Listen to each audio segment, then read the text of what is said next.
because I never ever get too close. But after all the wrecks you think I'd learn, but I love the curves.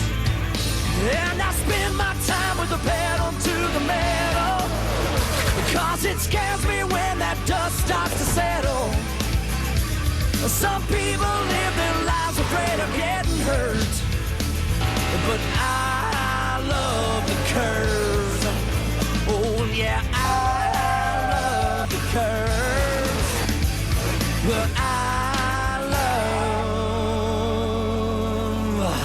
love the curves. Yeah, I say. We're under the lights for race 18 at Richmond International Raceway. It's Speed Channel's coverage of the NASCAR Craftsman Truck Series pre-race show is presented by Craftsman. Beautiful evening for racing. Those of you that are tuning in after the IROC race saw a great race there. We're going to continue it on with the NASCAR Craftsman Truck Series. Sun has gone down 82 degrees now. They practiced in a very warm condition today. And in the point standings, after 17 races, Jimmy Spencer broke back into the top 5, and Todd Bodine made it back into the top 10. The top 3 in the standings are separated by just 257 points. Bristol was an equalizer for the Truck Championship.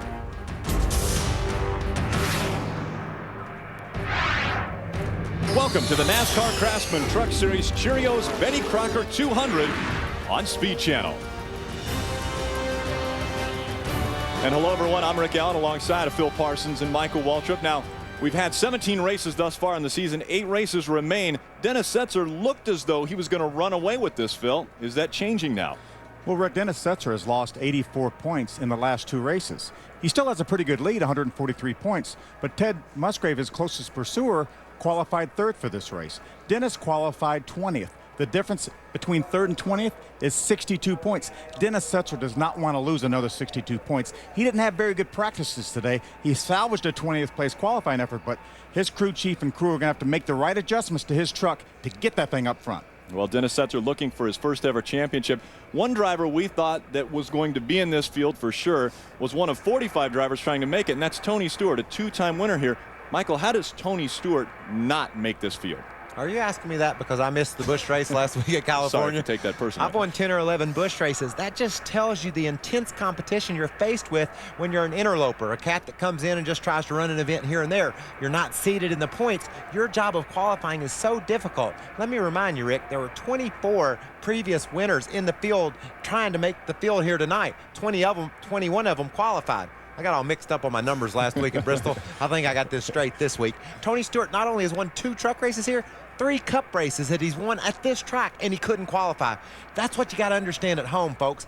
This deal is so intensely competitive. One slip, and you're out. And it's amazing the quality. I mean, we're talking about the hottest driver in all of NASCAR right now, Tony Stewart, leading the points series in the Cup, and doesn't make this field. I mean, I think that was the biggest surprise, Phil. And we had another former champion, Mike Bliss, also tried to qualify for this race and didn't make it. And so, is it the track? Is it the level of competition that has taken us to this point? It's just the competition and the rules, the way they're constructed. They're constructed to benefit the guys that race every week the way it should be, and you got to race your tail off or qualify your tail off to get in under the rules. NASCAR's done a great job of letting people not just slide into the field. Let's go down trackside for tonight's Now, ladies command. and gentlemen, here with those most famous words in motorsports, your Grand Marshal, Aaron Crocker. Ladies and gentlemen, start your engines. Main power.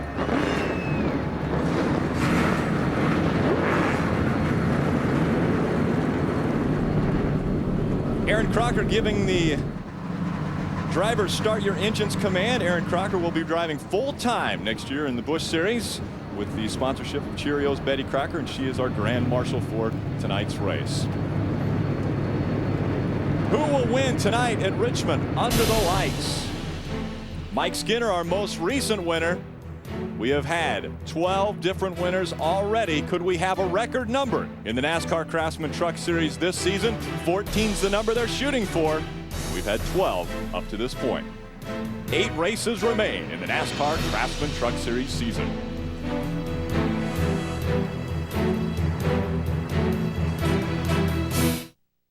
beautiful evening for racing again under the lights. NASCAR Craftsman Truck Series, born on short tracks, and we are on a short track here in Richmond. One of the absolute greatest short tracks in all of America. You see 3/4 of a mile. Got 14-degree banks in the corners. The front stretch is a constant turn, a gradual turn at 8 degrees. What makes this track so much fun, Phil, for a driver is there's options out there. You go in the corner, if he's low, you can go high. And the grip is just consistent all the way across the groove. So these guys will be searching out a place to go where the others aren't right away.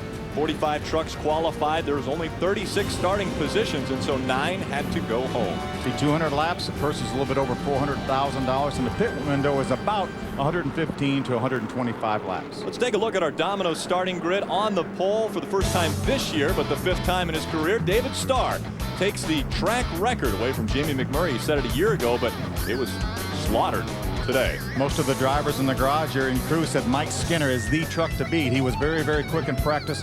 As he mentioned earlier, got upset for the pole, but he's got a great race truck. I think it'll be interesting to follow how Clay Rogers does tonight, Phil. We saw him at Charlotte debut with a great run. This is a short track. He's used to these tracks. He'll be tough tonight, I believe. There's Johnny Sauter inside row number 7. Row number 7 had a 2nd place finish at IRP last year in a truck, same truck. Bobby Hamilton, Timothy Peters running the exact same time in their qualifying effort. Kyle Busch uncharacteristically back a little ways in the starting lineup. It'd be interesting to watch what his progression is through the night. Jared Johnson, Jimmy Johnson's brother, is going to make his first ever Truck Series start. He starts outside row number 16. As I had mentioned, 45 trucks tried to qualify. Take a look at the name of stars that missed the field tonight. We had already documented Tony Stewart. How about the 06 of Mike Bliss, 2002 champion of this series? These guys don't get to be a part of the Domino's starting lineup. That's exactly right. Former race winner Andy Houston also unfortunately not able to make the race, and Bobby East attempted to run his first race, did not quite make it. Going to ride along with a few different trucks. Ken Schrader will be piloting the Federated Auto Parts Chevrolet. He starts in the 36th position. That's a nice way of saying last. There's Jimmy Spencer, the Team ASC Dodge, starting 26th. Jimmy always runs well at this racetrack. 2 wins in the Busch Series here. This cat, I think, will be fun to watch tonight, too, Phil. He's a little bit down and out. His season kind of went in the wrong direction. He'll be a good truck to watch tonight. It's starting right in the middle of the field. Johnny Benson getting his season turned back in the right direction. He'll start 10th tonight in the number 23 Toyota. Kevin Harvick had such a great race here a few years ago with Jack Sprague. Ended up finishing 2nd in that race.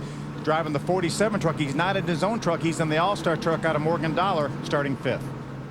David Starr has the prime spot tonight. He'll start on the pole. Again, first time this year, but his 5th career pole. Now, if David Starr is able to win this race from the pole, he will win his team $8,000. We've already given away to 2 different drivers this year this Craftsman win from the pole award. $50,000 being made available to the drivers this season. Let's go down for final thoughts before the race starts with Wendy Venturini. One of the guys to watch on my end at pit road is Jack Sprague. Now, it's going to be hard to find his truck because it's a blue paint scheme tonight, and his crew chief, Chris Showalter, you look right behind me, you'll see him on the ground. Brian Ferree is stretching him out. That's because crew chief Chris Showalter's going over the wall for the first time since earlier this season because there is a replacement on the over-the-wall crane. Ray? Hey, Wendy, David Starr has the very first pit stall available, but it's actually pit stall number 3. Here's number 2 and number 1. They're not being used. But when David Starr pulls out, he's got to go all the way down where you see the orange cone and the orange mark on the end of the racetrack. It's about 90 feet past the pit stall number 1. Guys? David Starr, Mike Skinner make up row number 1, and we're underway with the Cherios Betty Crocker 200.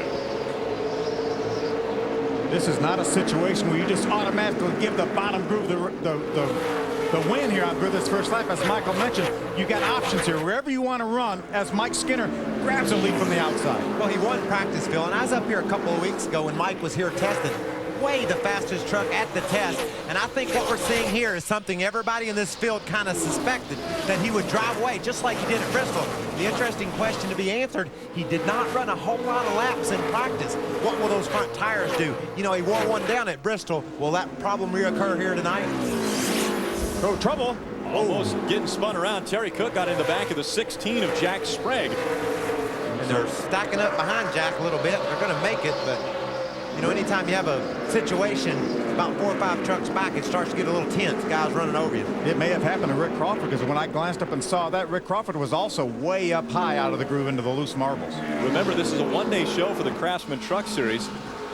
We started practice earlier this morning at 11 o'clock. We had 2 practices. That was under the heat. They qualified at 5 o'clock. It got up to almost 90 degrees as we see Rick Crawford off the pace. Now sparks coming out. Looks as though he might have a flat right front tire. That's sure what it looks like. Got a good new sponsor, Lilly Trucking in Virginia, on here. What a horrible break for Rick Crawford. That truck's always very competitive. This is not a death penalty for him now, Phil, with the free pass. There's a real chance that he can get this tire changed, only go down 1 lap. He's down 1 right now. If he goes down 2, it's going to be hard to make that up.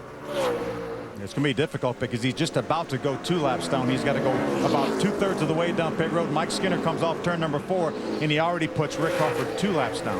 We're looking at Terry Cook right now. Moments ago, we talked about he and Jack Sprague getting involved, and that was early on in this race, almost lap number 2, when the contact was already made between those 2 drivers. Yeah, they drove down in turn number 3, and it looked like Terry made a little bit of contact with the left rear corner of Jack Sprague. It got Jack very, very loose up out of the groove, and unfortunately, Jack lost a few positions over it. Jack's falling off the pace as well. Yeah, look at his left front wheel, Rick. His rotor is glowing already. We're only 4 or 5 laps in. Let's see if we can see what might have. This is what we were talking about. Terry drives in there, makes a little bit of contact, just the slightest bit. It doesn't take much. But he didn't get into his tire, so I'm just having a little bit of trouble figuring out what's wrong with him. See that? See on the rotor right there, on the left front tire, how hot that is already? That's unusual, Phil. We've only run 7 laps. Wendy, what's going on with Jack? It's exactly what you guys are seeing from up there. His brakes are hung up on the 16, so he is just praying for a caution at this point. Well, he almost got one. Whoa. Oh, He's going to get one. He just got him one. He sure The 8 did. of Deborah Renshaw gets spun around, and the caution flag will fly. And that will be a break for the 14 truck of Rick Crawford. He'll get one of those 2 laps back right here, Phil. Come on, baby, hustle down. So Go, like go, I go, said, go, go, because go. of the free pass, it wasn't a death penalty losing 2 laps early. He's going to get one back here. Now he can race and get the other one back as well. Let's take another look at how Deborah Renshaw got spun around. See Jack Sprague, the 16 trucks in the middle there. Deborah, they make a slight bit of contact as they enter turn number 1, and Deborah end up losing control, makes some pretty good contact with the outside wall with the left side. It almost looked like Jack slid up into her a little bit. He was right down against the other truck when they entered the corner. Came a truck width or so off of the truck on the low side and got into Deborah. You can run 3 wide through these corners, but you have to be pretty tight to do it. And unfortunately, it looked like maybe Jack moved up the racetrack a touch, got into her left rear corner. Unfortunate for the number 8 of Deborah Renshaw. She will have to come down and survey the damage on the number 8 and see if she can get back out and run this race. We'll be back with more from Richmond. Then at 4:30 p.m., pull those straps tight and floor it. It's a 2-lap race for the pole. Live Busch Bowl qualifying. It all starts tomorrow at 2:30 p.m. right here on Speed Channel. There's Jack. He's in the pits. He had a brake caliper look like hung up on the left front. The team's inside of the truck working on that. We're under caution. Now, when you say they're inside of the truck working on it, how are they working on a brake caliper that was caught up? Well, it may be the plunger from the brake pedal to the master cylinder that maybe got off out of the little crevice that it goes in. It may have got out on the side, so the brake may be applied even though the pedal's not being pushed. That may be what happened. That's the area that it looks like they're working in. Do they have a brake bias as well inside of the truck? Most of these trucks will have dual master cylinders, one for the front, one for the rear, and they will be able to adjust that somewhat. But if they will not be able to adjust that out if the plunger rod got up on top of the edge of the plunger. Jack had a strong run at Bristol. It's been a tough season for him, and this is just an example of that. You know, a great run last week, a couple weeks ago, and now here he is going to finish well back because he's already 3 or 4 laps down, and they're not done working on it yet. Let's see if we can look at this replay, Phil, and see what happens as they enter turn 1 here. You can see Jack when they're coming into the corner. He's right down next to the truck on the bottom. You see, but now there's a gap. There's going to be a little bit of a gap. Watch him come off the truck on the bottom. Just a little bit. Boy, he didn't come up much. No. It's just, there's room for 3 trucks there, but you got to all be cooperating. Yeah, you don't need to be touching each other when you do that. No, definitely not. I don't see that worked out too well for her at all. Tough break for Deborah Renshaw. I don't think anything intentional there. It just shows you how close things are here at Richmond and how quickly something can ruin your evening. Mike Skinner leads the field to the green flag. We're back underway in Richmond. If Jack Sprague is going back on the racetrack, he will find himself 4 laps down, but he is making his way back on the racetrack. And as you mentioned, Michael, Rick Crawford was the beneficiary of the free pass. He was 2 laps down. Now he's only 1 lap down. And that saved his evening right there, Phil, an early caution, because now he can race the cats that are 1 down when they get a caution to be the next free pass guy as well. You stay 2 laps down, they run a long green flag segment, comes 8 or 10 guys a lap down, you're never going to get your lap back. Right now, he and Deborah Renshaw, whose truck is crippled, are the only 2 trucks 1 lap down. So Rick Crawford would love to see a caution flag any time from now until lapping begins again. Mike Skinner out in front of the field. David Starr started on the pole, but he wasn't even able to lead the first lap as Mike Skinner beat him down the backstretch and took over the top spot from lap number 1. And so Mike Skinner has been the only driver to lead laps so far as we're on lap 17 of 200. Great side-by-side battle. There's Matt Kraft on the 88 on the inside. Ty Bodine, the 30 on the outside. You know, this is the first race last year that Ty Bodine ran with the Germain Arnold Motorsports team, which is now just Germain Racing. He finished 4th in his very first start with this race team, and he's already won, what, 2 races with this race team since then. Another problem for Crawford. Another flat right front tire as he goes down towards turn number 1. That just means something ain't right in there. Either a brake hose is dragging against the tire. Something's rubbing the inside of that tire, I would guess, and causing that problem. It's within 5 laps both times he lost his tire. Yeah, I would think that they will have to spend enough time to look at that and see what the problem is. There's obviously something rubbing, as you mentioned, whether it's a tie rod or a ball joint or the shock or something's rubbing in that truck. But you would think that would have shown up in practice. Yes, that's right. And when he came in, they lifted the hood on that and looked inside. It looked as though to check to see if any damage was done. But again, 2 laps later, and he's got another right front flat tire. Battle for 5th position. Terry Cook just in front of Brandon Witt. Brandon Witt with a very solid qualifying effort today, starting 7th. Man, I'm impressed with the way these trucks look under the lights, huh, Rick? Very impressive. Terry Cook has moved his way up. Ray, what's going on with Terry? Well, Rick, I just wanted to let you know that all of the crew on the Power Stroke Diesel Ford by International Group are going to donate their money they make for going over the wall tonight for the hurricane relief, and they have made a challenge to all the other teams here in the NASCAR Craftsman Truck Series. They said to everybody, hey, whoa, 43, Johnny Sauter, lots of smoke out there. But just to finish up, Terry Cook's crew said, we'll donate the money and hope everybody else does. Yellow flag is out. They bring out the caution, and that is probably Timothy Peters gets spun around in 3 and 4, and definitely could be from fluid out of that 43 because he started smoking on the backstretch. Yeah, quite a bit of smoke, but his engine was still running, but that doesn't mean he wasn't pouring some oil out somewhere. Tough break for Timothy Peters. He had a very, very good truck in practice. We'll check out what took place with Timothy Peters getting spun around when we come back. After 22 laps, it's Mike Skinner out in front of David Starr, Ted Musgrave, Harvick, and Cook. Looked as though was putting some fluid down on the track. I think without a doubt we're going to see him see it start smoking just the slightest bit here, but as we mentioned before, the truck was still running, so he undoubtedly had an oil line or something that came loose. Michael, he's back on the racetrack. Yeah, Timothy Peters might have gotten hit or something, but there must be 20 trucks that drive through the oil before, and they didn't spin out, so you got to assume maybe. Let's see if we can see. Yeah, Timmy gets hit right there. It didn't have anything to do with the oil. Looked like the truck of Brendan Gaughan just Yeah. got into him. I didn't think that everybody could get through there, and all of a sudden, you know, it gets one guy spun out. Timothy gets spun around. Johnny Sauter gets the smoke fixed from his truck. He makes it back out on the track. We'll be back with more racing after these messages. In celebration of the 10th anniversary of the Truck Series, we present the toughest NASCAR Craftsman Truck Series moments, made possible by Craftsman, the official tools of NASCAR. Moment 8 is a pass. Greg Biffle was on his way to his first championship when teammate Mike Bliss passed him during the last race of the season. It dropped Biffle back far enough that Jack Sprague actually claimed his second championship in the Truck Series. Well, Biffle won 9 races in 1999 and the following year claimed the title for Roush Racing while finding victory lane 5 more times in his career. What we had there was a failure to communicate. Teammates aren't supposed to do that. No, we wouldn't see that these days, would we, Phil? No, absolutely not. We got teammates pulling over to let the other one lead laps. Got all kinds of strategy taking place. Is that coming from a teammate perspective there, Michael? Ray? Absolutely. Yeah. Hey, Michael, just wanted to tell you about the restart. Watch the number 75. You have to have a 128 third gear in these trucks, but you can put whatever you want in for first. Well, David Starr has not liked first gear. It's been buzzing the tires on his Spears Chevrolet, so he's going to restart in second this time. All right, let's see how that works out. I don't think that's a bad plan. I would have restarted in second the first time. Anyway, yeah, good information, and he stays right with Mike Skinner, so apparently it worked for him. Well, Jack Sprague's not giving up any ground as he's on the inside and he's a couple laps down. He takes the second spot away from David Starr.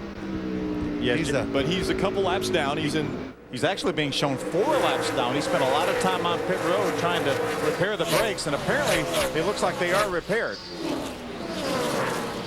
So now David Starr will try to work his way around not only the 16 of Jack Sprague, but he's got to get around Mike Skinner, who at the beginning of this race, it didn't look like anyone had anything for Mike Skinner. He had put a couple truck length distance between himself and the field, and he's starting to do it again. You got to watch that cat in the 65. Clay Rogers is on the move. He drove around the outside of Rudiman. He drove around the outside of Benson, and now he's in the top 10. Racing up to Robert Presley. Let's see which way he goes. Wendy, what's he saying about that truck? It must be just handling perfect. Yeah, Clay's been pretty happy on the radio. I wanted to tell you guys we will see Clay Rogers in the Truck Series quite a few more races this year. He's going to run next week at Loudon, and then he'll step out for Vegas where Tim Fedowa will step back into the truck. But fortunately for Clay Rogers, he'll be in the 65 after Vegas for the rest of the season. When he runs like this, Phil, he'll be in any truck. He'll get a top-notch ride. This is a fast guy right now. As you mentioned, it was a great debut at Charlotte. He finished in the top 15, and then he finished in the top 10 in that same truck at Texas. Here's 5th and 6th, Terry Cook, the top running Ford right now in 5th position. Brandon Witt just behind him in 6th. You know, Brandon Witt came out of nowhere. He finished in the top 10 for the first time in his career at Kentucky. He finished 6th, and then he comes right back to Memphis the very next race, sits on the pole and wins the race. I just have to be honest with you, Phil. I didn't see that one coming. He hadn't showed the speed to win a race, especially not in the fashion he did, sitting on the pole and leading the thing and getting the victory late when had a little bump in with Ron Hornaday. Now this is another cat that's moved up through the field, Phil. We talked about him qualifying 20th. He's already up to 13th. He's run down Rudiman and Benson. Rudiman's starting to look around a little bit, Phil. This is what I said earlier the drivers like about this track. You saw him down in 3 and 4. He was up top. He shot down to the bottom in 1 and 2. That's how versatile this place is, and that's why the drivers like it so much. He got a little bit crowded. For those viewers that watched the IROC race that came out right before us, we saw the finish of the IROC race side by side between Mark Martin and Kurt Busch. It was settled by 2/100ths of a second. New paint scheme for the number 46 of Dennis Setzer. Ray, what's going on with that team? Well, Setzer not real happy with the truck so far tonight, and early on in the race he added a half a round to the rear brake, and he just didn't like the way it was getting into turn number 1 or getting into turn number 3. He's trying the real low side of the racetrack. He says that's where it seems to be working best. He had to make one pass on the high side, and he said he just about wiped out. So watch for Dennis Setzer to run on the bottom of the racetrack. There's that battle for 5th position. Brandon Witt trying to take it away from Terry Cook. They're side by side. Dive down into turn 3. The preferred line you would think is the bottom, but man, you can keep that momentum wound up on the outside, Phil. Most racetracks, you would feel like the preferred line is the bottom of the racetrack, but here at Richmond, especially as you put a lot of rubber down on the bottom groove, the outside groove has maybe a little bit more grip. It's a little farther to go around the racetrack, but you get that good run off the corner like Terry just did. But he hasn't prevailed yet. Brandon keeps sticking the thing up under him. Todd Bodine's lurking, trying to figure out which way he wants to go. And now Clayton Rogers has joined the back of this pack. He's right on the back of Matt Crafton into the top 10 and continuing to impress and run well. We'll see if these guys can sort this out. He made his way around Robert Presley in the Harris Trucking Dodge. Robert's currently running 10th. Clay now is up to 9th. Back in the top 5, Kevin Harvick started in the 5th position. He was actually able to get by Ted Musgrave. And we've got debris on the front stretch. I don't know if that's a sign that had flown off of a billboard or something. But there's a sign on the front stretch. On the front straightaway, watch it. And the caution is going to come out, as we just heard one of the drivers making that announcement too, or one of the spotters.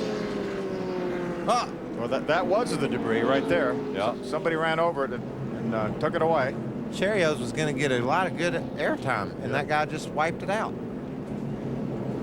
So debris coming out on lap 41. The free pass will go to the 08. Again, that's Jarrett Johnson, Jimmy Johnson's younger brother. He actually got lapped on pit road on this most recent caution flag prior to this one. I know Jack Sprague sure would have liked to have been able to outrun Skinner there and got one of his 4 laps back to try to start whittling that deficit away. We talked earlier, if you go that many laps down this early in the race, it's hard to think you're ever going to get enough free passes to get back in the show. So, you know, Jarrett got the free pass. He's going to be back on the lead lap, and then it's going to leave Johnny Sauter and Jack Sprague both 4 laps down, and they'll be battling for that free pass. Well, Speed Channel supports the relief efforts along the Gulf Coast for those affected by Hurricane Katrina. For those of you wanting to help out, you can contact the American Red Cross on their website at redcross.org or by phone at 800-435-7669. If you want to donate to Salvation Army, it's salvationarmyusa.org. Welcome back to the Cherios Betty Crocker 200 on Speed Channel under the lights at Richmond International Raceway. We're under our third caution of the night for debris this time, and this was on the front stretch. Well, and that came right off the flag stand. That's interesting. Looks like David Starr ran over it with a 75 truck. Everybody runs over it. Watch it. That's like, do you know, Phil, there's been cautions before when there were auto parts on the track. That's like right. Napa maybe. So could have been. Could have been. That came unbolted. Absolutely. You want to try to talk to David Starr? I would love that. Yeah. Let's try to talk to David Starr. All right. Let's. David Starr, Phil Parsons. Can you hear me? Go ahead, Phil. Great qualifying run, David. You hung in there right with that 5 truck that was so good in practice. Mike Skinner, how does he look? Tell you what, Skinner looks pretty strong tonight. Trying to do everything I can to keep up with him, but he's definitely got a strong truck tonight. You're doing a great job. You've got some awfully good drivers and trucks behind you. You've got Harvick and Musgrave, and Brandon Witt's got a good run. You're going to keep that Spears truck up front? 10-4. Dave McCarty, the guy's giving me a good hand on the Silverado Chevrolet truck tonight, and got good Ron Hutter horsepower underneath the hood. Was kind of logging in some laps and keeping McCarty up what the chassis's doing and making an adjustment next pit stop and trying to get to the end. All right, keep wheeling that thing. Thanks a lot, Phil. Good talking to you. Well, Ray, what's going on with the guys up front?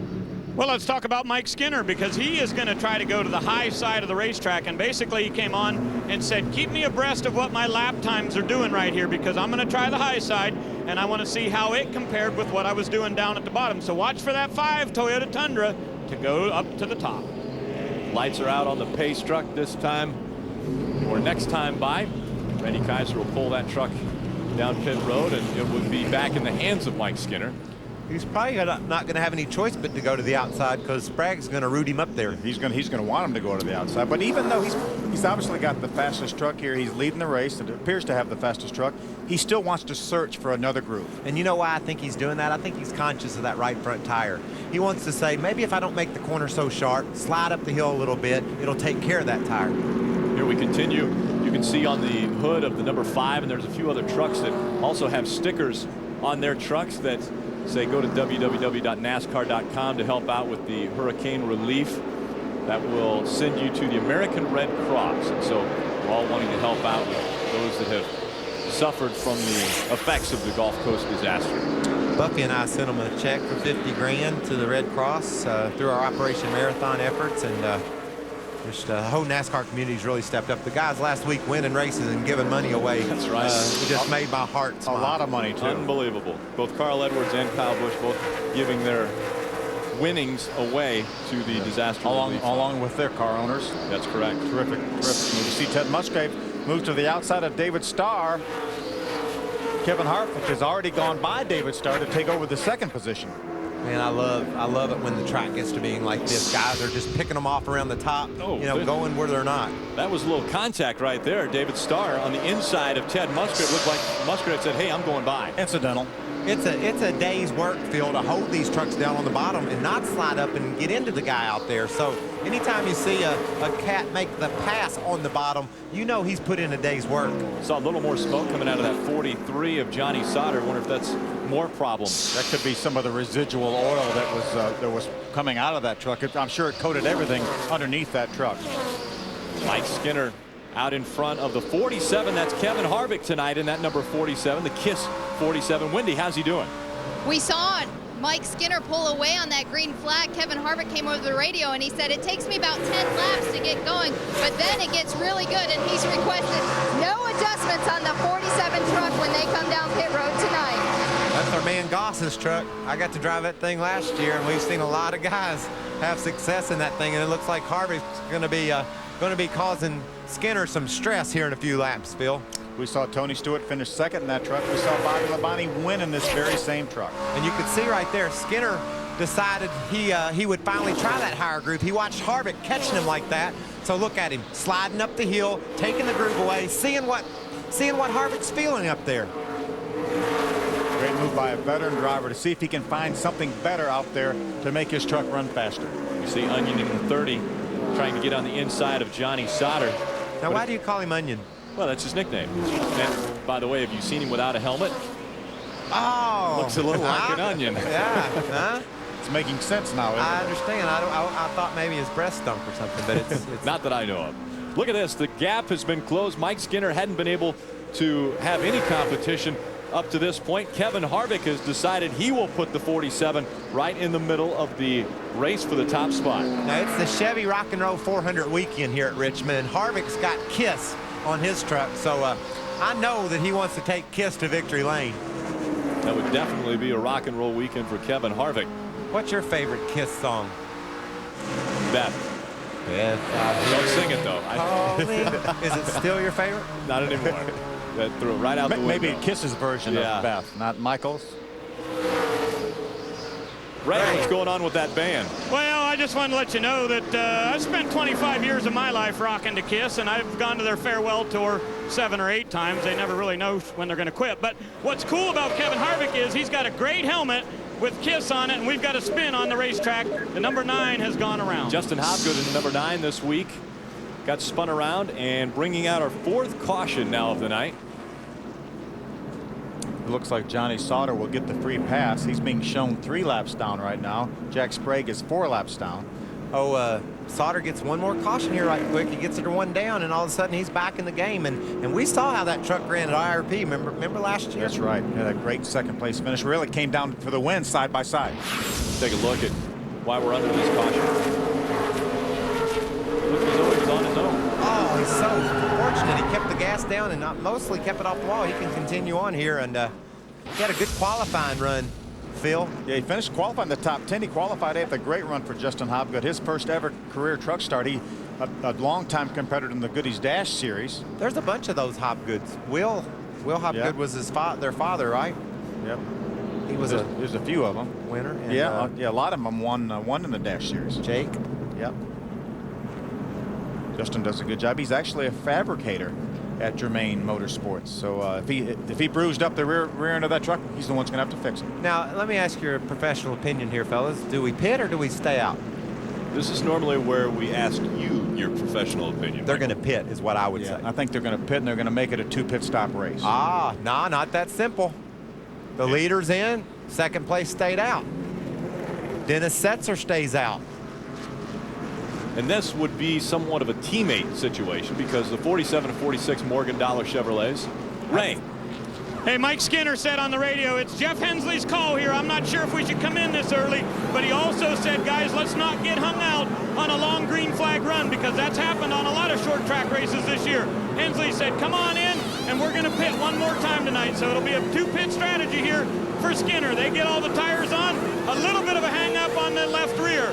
Ted Musgrave's Mopar Dodge is also in, 1 pit stall away from where Skinner came.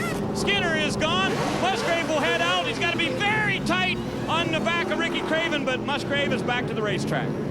I think I had to pit here, Ray. What do you? I mean, I think you wanted to come to the pit road here, get you some gas. Now you can go all the way past lap 175. These guys that didn't pit, Wendy, are going to have to look at coming in another 50 laps or so.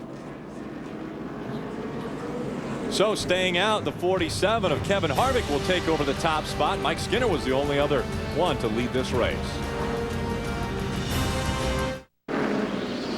And we're just underway. Green flag racing now as Kevin Harvick out in front of the 46 of Dennis Setzer. Setzer, our points leader, and the caution does not come out.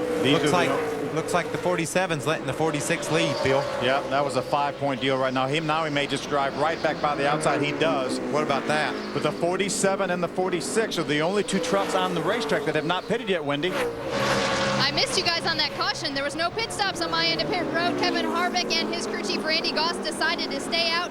Kevin says the longer we go, the better we get. So remember last year they pitted around lap 85. It looks like they're going to try and go that long for the 47 truck tonight.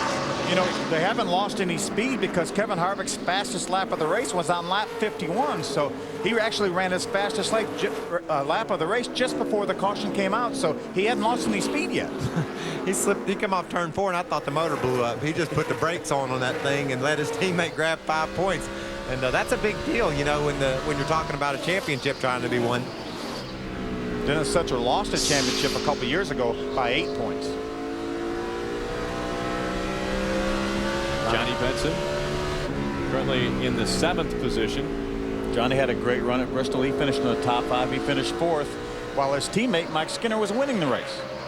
Timothy Peters and Jimmy Spencer battle for 5th and 6th. We saw Timothy Peters spin out earlier in the race. He came to pit road at lap 23, and therefore when the caution flew just now, he was all set, stayed out. Now he has some great track position. Ted Musgrave and Brad Keselowski battling for 11th. Musgrave, you would say, has the preferred line on the bottom, but we've seen passing on the tops of the track today. Ted Musgrave was just fresh off the pit stop here. There was a number of trucks that pitted back on lap number 43. This last round of pit stops was on lap 59. Riding along in the Spears Manufacturing 75 of David Starr. Again, Starr won the pole, and now David Starr has dropped back to the 13th position after pit stop. Kevin Harvick just ran his fastest lap of the race on lap number 69 at 21.707. And look at the, I mean, when we get a shot of Harvick, you got to see his line. He is way up high, way up the racetrack. Running, he would have never dreamed of qualifying up there, but he ran his fastest lap of the race up there. So that just tells you how you have to be. You have to adapt and adjust. 7 of the top 9 trucks right now have run their fastest laps of the race within the last 2 laps. The track's getting cool. It's getting fast. Guys have got their trucks handling the way they want them to. There's Skinner.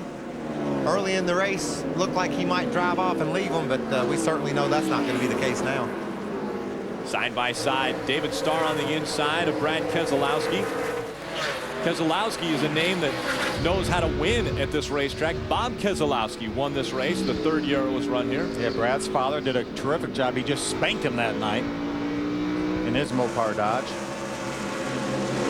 The only danger Kevin Harvick and Dennis Setzer right now, the only 2 trucks that haven't pitted yet, are in is if this racetrack goes green. If they may have to make a green flag pit stop, then they would be in some serious trouble because they obviously would lose at least 1 lap making a green flag pit stop. Look at Skinner diving to the bottom underneath Jimmy Spencer, driving back toward the front.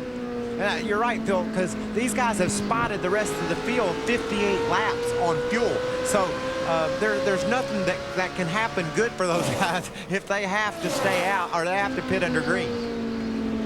I think they are going to try to make it a one-stop race, but they would love to see it run to about lap 90 or maybe even 100 before the caution flag comes out. Then they're going to give a lot of track position up if these other trucks have pitted back then. But we know right now that everybody on the racetrack will have to pit at least 1 more time, or at least we don't think anybody can run 140 laps. I don't see that happening, and you're exactly right, Phil, and that's when the track position will change. You know, these guys that are leading, if the caution happens to fly at lap 90 or 100, they'll get to pit road first, so they'll get off pit road first and they'll be done pitting. That was their strategy. Only thing that can bite them is if, like we saw at Bristol, did we ever think we would see some 100 laps or so run under green at Bristol, and it bit a lot of people? RFP the same way.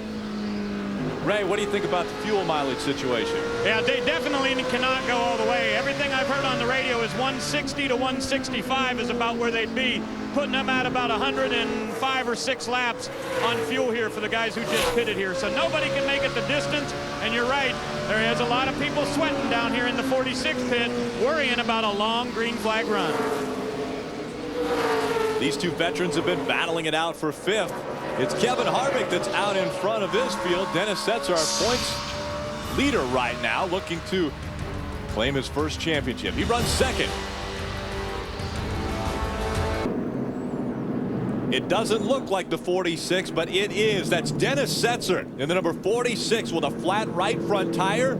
He will not be able to come down pit road the first time by. As he went by turn 4, it blew then. Now he's going to make his way to pit road. It's taken him a whole lap, and so that tire is shredded. But it's shredded the truck. That's the bad part. You know, you see all the damage it's done there. There's a chance the way that thing was shooting sparks out, he's burned his sway bar arm off too, Phil. There could be a lot more damage than just a flat tire when they get this thing to the pit. Ray, are they worried? Do they know what they got? Well, that's exactly it, Michael. The crew chief, Eric Phillips, has said, guys, give me a real good look on the inside there of what we've got on the right front. They'll look that thing over. They've come down. They pull a tear off the windshield. And Marty Houston says, give some sort of a signal here to the crew chief. And they've got a tire on it. We'll try to give you a report of what he saw. Yeah, Ray, he's going to stay on the lead lap. Pit road is closed right now. He will obviously have to restart this race at the very tail end, the longest line. But what a terrific break for him, that the fact he got a flat tire and the NASCAR threw the caution flag. Well, and I think right now, Phil, if you're Harvick, you come to pit road. There's 115 laps to go, 110 or 15 when they go back green here. He ran his fastest lap of the race at lap 70, so he knows the tires will go to the end. He gets his gas now, he stays, he keeps his track position. Everything's going to be wonderful in his world. A guy that's got a tough call to make, and I think that you'd have to say Mike Wallace. He started 30th. He's driven to second, used great pit strategies to get there. They need to bring that truck to pit road right now with Harvick, get his tires, and be done pitting. Done with pitting, exactly. We'll see if they do that. Here comes Harvick. He's going to make his way down pit road. He is on the apron. Kevin Harvick will make his way down pit road again.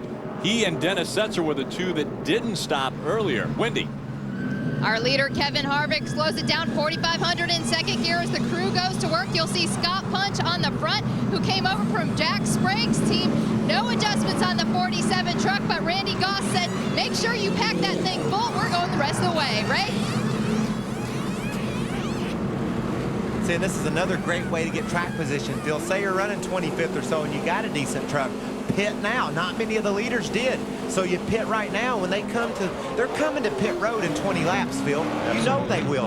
And these guys that were in the back are going to gain all that track position. But fuel might not be the biggest issue. It could be tires, as we just saw with Dennis Setzer blowing the right front tire. Could that be the end of his title hopes? I don't think so. Last year, Jeremy came here some 40 points out of the top 10, won the race, made the chase. Great.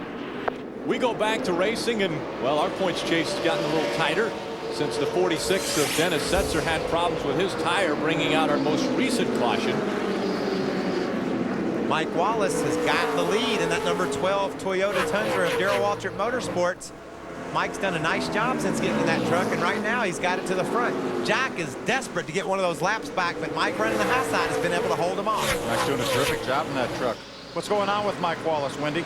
Mike's truck was so awful at the beginning of the race that crew chief Glenn Vanderberg brought him to pit road on lap 23, so they made adjustments on Mike's truck.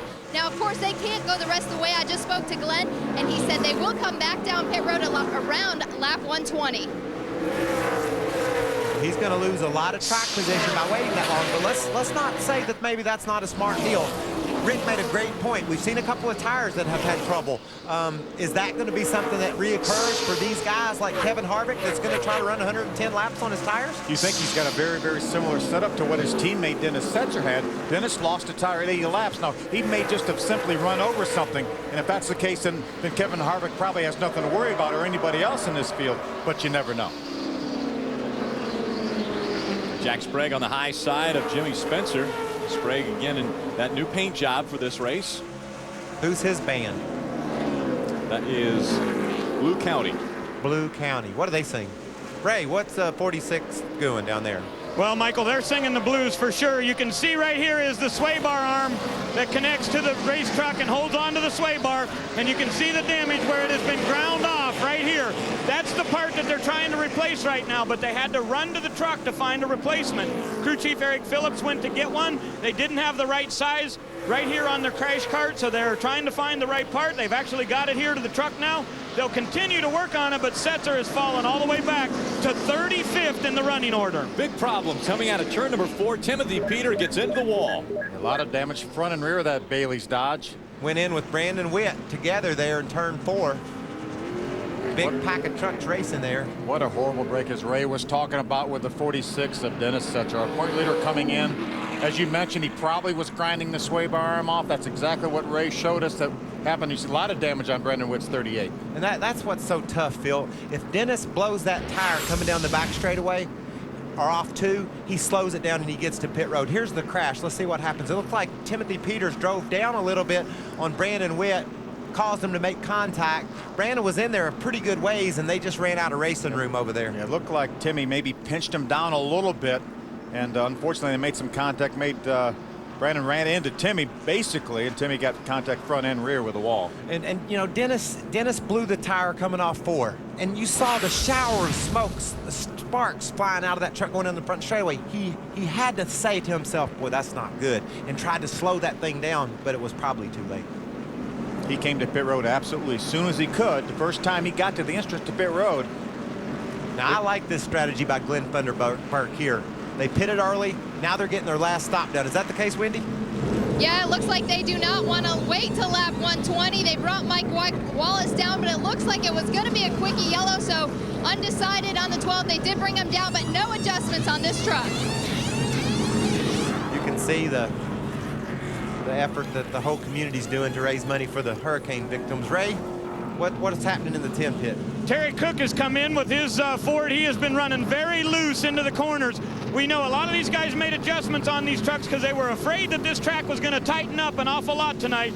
And Cook said he is just way too loose, no doubt about it. Now, David Starr has also come in the number 75 Spears Manufacturing Chevrolet. The last 2 pit stops, they've gone down on the track bar for the number 75 because he has been very free going into the corners. So Starr came in, and he will go back out here at lap 96. 6th caution of the night has come out at Richmond. Cherios Betty Crocker 200 on Speed Channel. It's a stretch, Phil. I don't know where the instrumentation is to measure the downforce of things from that little exhibition there. But we kid because we care. That's right. That's right. Lights are out on the pace truck as they go down the backstretch. Randy Kaiser brings that in, and back out in front of the field, it's Mike Skinner. Now, Skinner led the first 60-some laps of this race. We take a look at the points as they run right now. Dennis Setzer came into this race with a 143-point lead. He has just a 33-point lead now over Ted Musgrave. We talked about at the very top of the show, he did not want to have another race where he lost 50 or 60 points. Well, unfortunately, it's going to be a whole lot more than that, it appears, as long as Ted Musgrave doesn't have some trouble. Side by side, and look at the traffic on the front. Those guys are all over one another, and we're just now halfway. Jimmy Spencer works to the inside of the lap truck of Jack Sprague. Remember, Jack Sprague had trouble early on with his brakes and lost several laps on pit road. He's still being shown 4 laps down right now. He's not been able to get any of those laps back that he lost with his brake trouble. Continue to see the sparks on the 43. It looks as though he is going to be black flagged by NASCAR. He tried to pull up on the double up when they went to the restart. Uh-oh. He was getting his way back into this show too, Phil. 2 laps down. He actually had a penalty on the caution before this. He pulled up to pit too early. NASCAR made him restart from the longest line. Wendy, what's going on? Johnny Sauter told me before this race, he said, I do this as a hobby. I run the truck series as a hobby, but it's getting so competitive that it's not even fun anymore. And when he had that problem, the loose pump at the beginning of the race, and he went 3 laps down, he told his crew he wanted to call it quits because he knew he wasn't going to win. But he went back out there. He's fighting his way back up front. Now he has another penalty to pay to NASCAR. Look at him. He's quitting, too. Yeah, he's going to park it right now. He's already 2 laps down. He's got another drive-through penalty. He's going to take it straight to the garage. I guess I take that a little bit differently. I would think the better or the bigger the competition, the more fun it would be. Especially if you beat them all. Exactly. We've got some great side-by-side racing continuing here. Riding along with the Federated Auto Parts 52 of Ken Schrader. Kenny's in 15th right now. He lost an engine in practice. He had to change engines right before qualifying and did a great job to get in this field. Such a tough field to get into. There were, as Michael mentioned, 24 Truck Series winners attempting to qualify for this field, and 21 of them made it. Ray, what do you think's going on with this pit situation? I'll tell you, Rick, I'm a little bit confused down here because that one round of pit stops happened on lap 59. We saw Skinner and Musgrave and those guys come in. But on this last time, it was lap 96, and we saw David Starr and Terry Cook and a few other trucks come to pit road. Well, guess what? All those guys can make it to the end. And I'm a little curious what Michael and Phil think about that strategy, because we know that Skinner and Musgrave and the other guys cannot make it to the end. They have to pit one more time. So if you're David Starr or Terry Cook, don't you stay out for the rest of the race? We like it, Ray. We like everybody that's pitted already. With these tires and this type of competition, so many trucks on the lead lap, you got to pit as soon as you can make it. Your truck will be fine to the end of the race. That's what you have to do.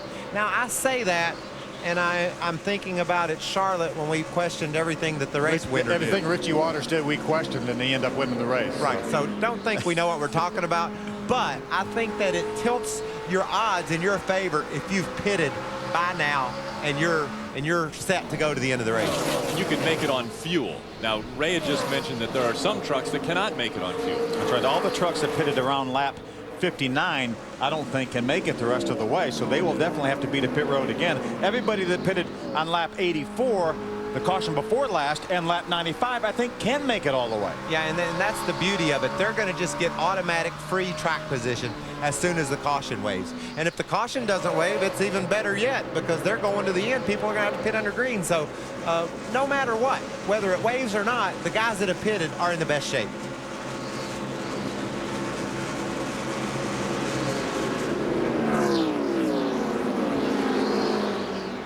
Nose to tail now, as some of the field has decided that the best line to run is following, but we see here that's Clay Rogers on the high side of the 47 of Kevin Harvick. He drove up there and caught Hornaday on the outside, and as soon as he did, then oh, what's wrong with Rudiman? Slowing out of turn 2 down the backstretch. But now Looks he's like going back again. up to speed. What happened? Got up high. He might have got up high into the loose stuff and had to slow down and get that truck gathered back up. Let's see if we can take a look and see what happened to David Rudiman. Here they entered turn 1. He enters very, very wide. He got loose getting in the corner, had to chase the truck up the hill. Now he's in the loose stuff. He's got to basically get off the throttle, get back out of the loose stuff, then get back in the throttle. Now he's back up to speed. Out in front, it's Mike Skinner. Skinner has led 76 laps so far tonight on his way to possibly back-to-back wins in the NASCAR Craftsman Truck Series. Mike Skinner out in front of the field, but the real battle is for 3rd, 4th, and 5th. Kevin Harvick works to the inside of the 2 of Jimmy Spencer to take over the 3rd position. Kevin Harvick, really the guy in the bird seat, or the cat in the bird seat. No, the catbird seat. The cat in the bird I knew seat. you were going to tell me about that, Michael, so I wanted you to clarify. I like what he's doing. Do you, Phil? I sure do. He knows that his truck is very, very fast with a lot of laps on the tires. He probably will have to run about 115 laps. Some of those would be under caution, obviously, and he knows he's going to have a fast truck. The racetrack's getting faster and faster, and he doesn't have to pit anymore. I like it. But we know Mike Skinner, our leader, Ted Musgrave, currently running 2nd, will have to pit again. I think we really have to keep an eye on the tire issue, though, with Kevin Harvick, because his teammate, after just over 80 laps, blew a right front tire. But we don't know that he didn't run over something, Rick. That's correct. If he ran over something to cut the tire down, which can happen, then these tires are only about 4/32 of an inch thick, so it doesn't take much at all to run over something and cut a tire down. And there's a bunch of cats on the track right now, Phil, that have gone just about 80 laps on their tires, and we're not seeing any problem right now. So over the next 10 or 15 laps, if we don't see any problems, I know that will begin to let Harvick and those guys breathe a lot easier. Remember, we saw at Bristol, we saw Mike Skinner with the first set of tires he took off. They showed a little heat, and he ran up running 2/3 of the race without any trouble at all and end up winning the race. So tire wear typically gets better as the race wears on, as you get more rubber down on the racetrack. Here comes Johnny Benson looking at the inside of the Team ASC number 2 of Jimmy Spencer. That's Dennis Setzer in the left of your screen back on the track, but he's being shown 26 laps down, and so a very, very bad points night for Dennis Setzer. The problem right now is only one truck is really being shown out of the race, and that was Johnny Sauter, who elected to park his truck. So in another lap or so, Dennis Setzer is going to pass Johnny Sauter, so he will gain 3 points as he does that. But the rest of the trucks are still running. Rick Crawford would be the next truck, and he's 15 laps ahead of Dennis Setzer. Dennis Setzer's worst finish so far this year was 33rd at Martinsville earlier this year. The past 2 races, though, Dennis Setzer's had bad points races, and so this could be the 3rd race in a row bad points night for Dennis Setzer. Rick, look how fast Kevin Harvick was that time. A full 2 miles an hour faster than our leader, Mike Skinner. And this race is beginning to develop that long green flag run feel right here. You know, these guys are spread out all the way around the track, logging laps. So this thing, as each lap goes by, will get more and more interesting when it comes time for some of these top trucks like Skinner to head to pit road. And that's a little surprising in the fact that there's so many trucks still on the racetrack. 35 trucks still running. 35 trucks still running, 26 on the lead lap. Mike Skinner out in front by about 5 truck lengths over second. Saturday night at 5:30 p.m. live only on Speed Channel. Jimmy Spencer's a part of that. He's currently running in the 4th position, and we see a little smoke out of the 23 of Johnny Benson. Looks like he may have gotten on the brakes a little bit hard as he went into the corner. We just saw a puff of smoke as he drove down in the corner, and then it went away. Schrader's in danger of going a lap down here. That's Skinner, the leader. He's driven to the back of Schrader. Schrader's currently in the 23rd spot. 22 guys on the lead lap. Mike Skinner about to put Schrader a lap down. Let's drop back through the field. We'll start with the 5 of Mike Skinner. Well, guys, Mike Skinner has now led the most laps of this race, so he will get the extra 5 bonus points. But here's what's been going on. Gene Need, the crew chief for the 1, has been over to Jeff Hensley saying, why don't you let us lead a lap? We're going to gain a lot of points tonight on Setzer, so we'd like to lead a lap. He said he would let that happen if Musgrave's able to get up to his back bumper. Skinner says, I don't mind letting Musgrave lead a lap, but I don't want to give up time to Kevin Harvick, who's running in 3rd. Let's check on him, Wendy. Kevin Harvick is running triple duty this weekend. Now he has a win in the Busch Series, but never a win in the Truck Series here at Richmond. Kevin Harvick going for a win here at Richmond.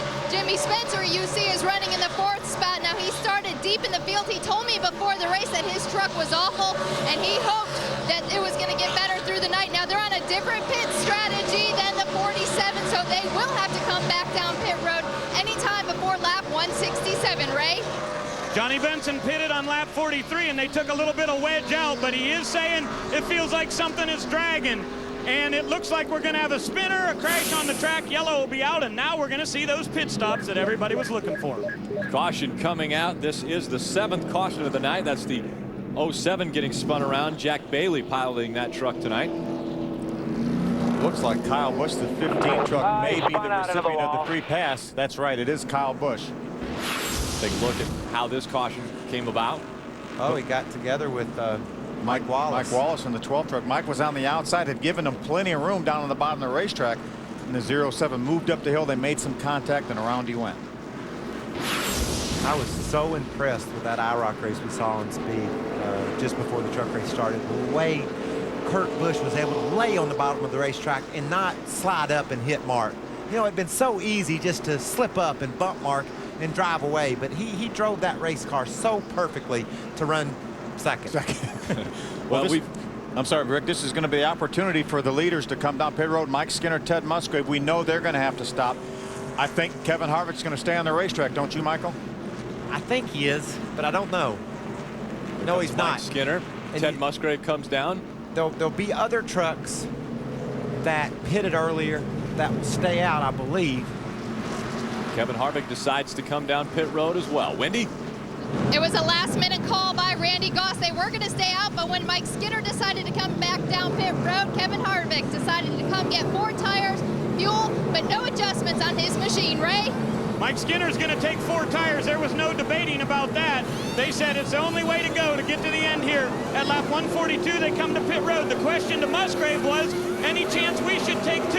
And they said, absolutely not. The only way we can win this fastest races with 4 tires, and they had a hang-up on the left rear. They had to pull a spring rubber out of there. Kyle Lewis will go at it, get those lug nuts on there, and Musgrave goes back to the racetrack. Now, Ray, I just noticed that rear tire changer was looking like he was reaching back to the wheel as the truck dropped and the wheel started to spin. He pulled his hands back. It looked like there may have been a lug nut missing on the one. Let's take another look at that, because he reached back just as they were dropping that truck. It's going to be a horrible break if that's the case. Looked like he hit that lug nut, Rick. Maybe just got enough of that socket on it to get it on the wheel. Doesn't have to be tight. It has to be on the wheel. And maybe he accomplished that. Phil, what happened here? We got, what, 7, 8 guys that stayed out and the rest of them pitted? We'll see how it shakes out. The Onion, Todd Bodine out in front of this field now. Terry Cook in second.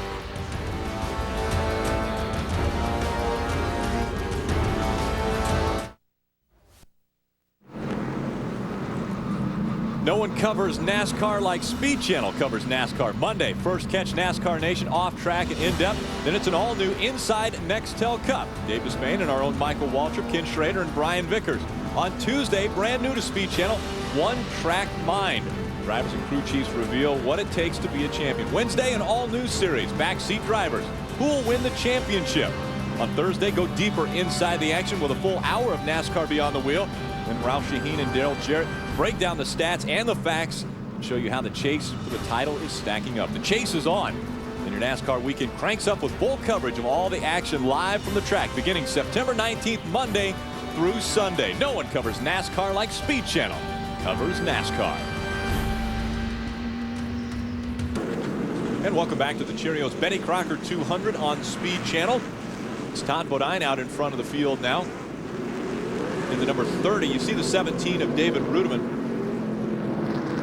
He's on the tail end of the lead lap. Todd Bodine, as you mentioned, is our leader. You know, Todd Bodine and Mike Hillman had this same strategy at Bristol. They pitted before a lot of trucks stayed out, got track position, ended up with a second place finish. It worked at Bristol. We'll see if it's going to work here at Richmond. Rudiman's trying to get a lap back. We saw him slip earlier in the race. It cost him a lot of track position, went a lap down. Now he's going to try to race and get that lap back. Get back. Oh, and there is a caution. He will get his lap back, as will Bill Lester. Deborah Renshaw in the 8 gets spun around and backs it into the wall in turn 2. Come on, get it started. Come on. Rudiman gets his lap back because he was ahead of the leader when the caution flew, and Bill will get the free pass, I believe. Both those trucks will get back to the lead lap. Let's see what happened, Bill. See with the 8 of Deborah Renshaw. She got a little bit loose getting in the corner. She was on the inside of the 1 of Ted Musgrave. Got a little bit loose, lost the back end, and around she went back into the fence. Now, Michael, you had just mentioned Bill Lester will get his lap back and David Rudiman, because Rudiman was actually in front of the 30 of Todd Bodine. Now, if at the last scoring loop, if the 22 of Bill Lester was actually in front of Todd Bodine, then he wouldn't actually be a lap down. It would be another driver that would get it, correct? That's exactly right, but we are hearing that Bill Lester is the free pass. Okay, and so you have Deborah Renshaw going back behind the wall. Just back underway, Todd Bodine out in front, almost gets turned around as the 16 of Jack Sprague got into the left rear of the 30.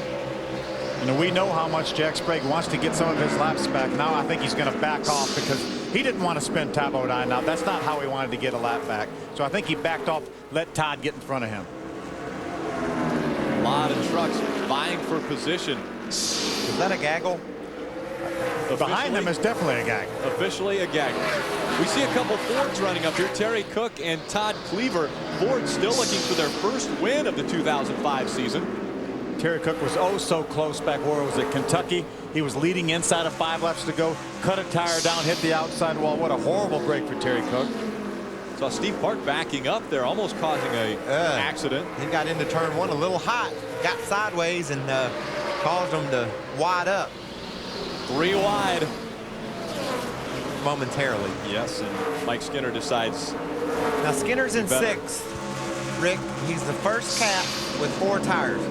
Todd Bodine, the guys all ahead of him, stayed out, played the strategy, got 45 laps to go. My question to you, Phil, is can Skinner get there?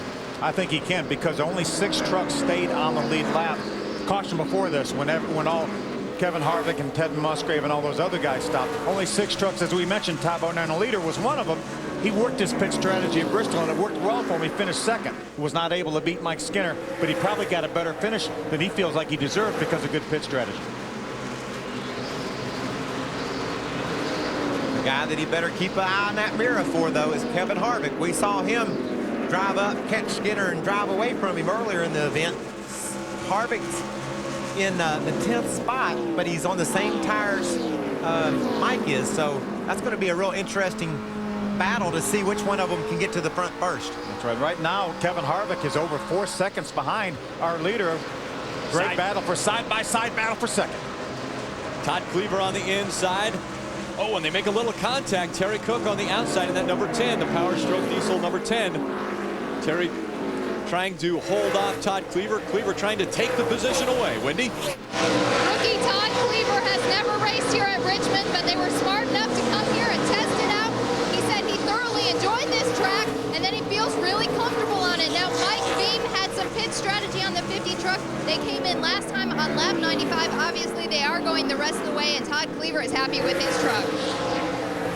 They're still side by side. It looked like Cleaver got a little bit loose off of 4. Still stayed in the throttle, stayed right beside Terry Cook. And those of you that watched the IROC race earlier, just before this is about the way the last 2 laps took place between Kurt Busch and Mark Martin. Ray, what's happening with Terry Cook? Well, just wanted to remind you guys that it's been 75 races since he last won at IRP back in '02, and this team is really hungry. They've been out testing on short tracks, trying to refine this part of their program. They feel like they're real good on the 1.5 miles, but it's the intermediate, smaller tracks that they're really trying to get better at. It was pit strategy for these guys that got them track position, but Terry's been real happy with that race truck since their last pit stop they made. An air pressure adjustment on that right front tire to help get him into the corner. And while we watch the battle for second take place between Cleaver and Terry Cook, you see the number 5 of Mike Skinner moving right up in there in striking distance, now sitting in 4th. Yeah, Mike Skinner's got about 2.5 seconds on Kevin Harvick, who seemed to be his most fierce competitor. Also, Ted Musgrave was awfully good because he stayed right with Mike Skinner. He's actually in front of Kevin Harvick. He's in the 7th position. I think Musgrave only took 2 tires on that pit stop, got him some track position. That's a good call. Let's see how it works out. You know, he couldn't get ahead of Skinner when they were racing on the same tires. He decided to get ahead of him and see if he could stay there. Mike Skinner on the bottom of the racetrack going for the 2nd spot, side by side with Terry Cook. Took 3rd away from Todd Cleaver, now trying to take 2nd away from Terry Cook. Ray. Hey, just to update it, Michael, the number 1 of Musgrave did take 4 tires that last time. Remember, we saw the left rear where they were trying to see whether he had a lug nut on. They also got 4 the same time that Skinner did.